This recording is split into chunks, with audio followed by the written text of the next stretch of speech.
புறக்கடவுள், ஒரு உக்கிரமான தோற்றமுடைய ஒரு காவல் தெய்வங்கள், பாவாடராயர், இந்த மாதிரியான ஒவ்வொரு ஊருக்கும் ஒரு ஒரு காவல் தெய்வங்கள்.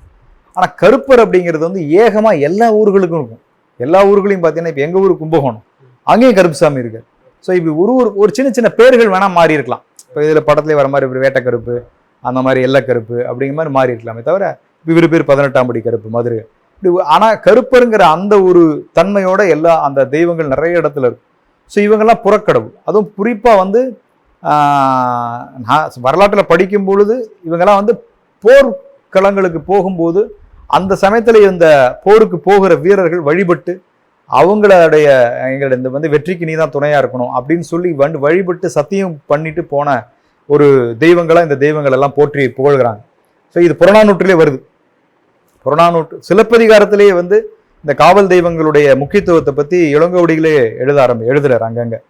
ஸோ அப்படிதான் வந்து இதெல்லாம் என் மனசுக்குள்ள ஓடுது. ஸோ இப்படிப்பட்ட ஒரு தெய்வத்துக்கு நம்ம வந்து எழுத போகிறோம் அப்படின்ட்டு உட்காந்து அதுக்கப்புறம் பல்லவியை அந்த செக்மெண்ட்டை ஒரு முடிக்கிறோம். அதுக்கப்புறம் அடுத்த வரிகளை அதான் அகண்ட கண்ணோட வெகுண்டு நிற்கிறான் அந்த வரிகள்லாம் எழுதுகிறோம்.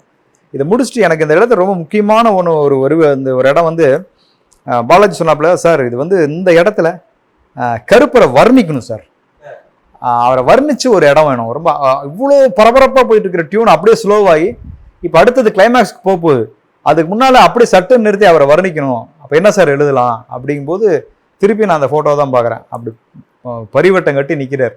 ஸோ நான் நேரில் பார்த்த அந்த காட்சி எனக்கு ஞாபகத்துக்கு வருது.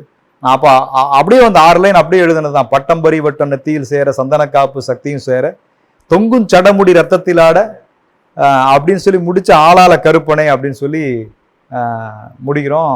பாலாஜிலாம் அப்படியே சார் அப்படியே கடவுள் அப்படியே கண் முன்னால் கொண்டு வந்து நிறுத்திட்டீங்க அந்த இடத்துல. அப்படியே கருப்பர் அந்த வரிகளுக்குள்ள அப்படி இருக்காரு சார். ரொம்ப அவங்களுக்கு ரொம்ப பிடிச்சிருந்தது.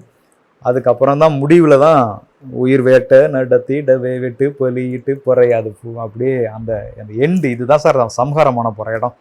ஸோ இது வந்து சூரசம்ஹாரத்துக்கு எழுதின மாதிரி இணையான ஒரு வரிகளோடு வேணும் அப்படின்னு கேட்டார்.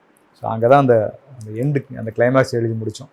ஆனால் முடித்த உடனே பாலாஜி எந்திரிச்சு கட்டி பிடிச்சிட்டு, சார் உண்மையிலே இதுக்கு மேலே இந்த வரிகளை வந்து யாராலும் செதுக்கி எடுத்துட முடியாது, அவ்வளவு ரொம்ப ஒரு நெயில்டு அப்படி இருக்குது.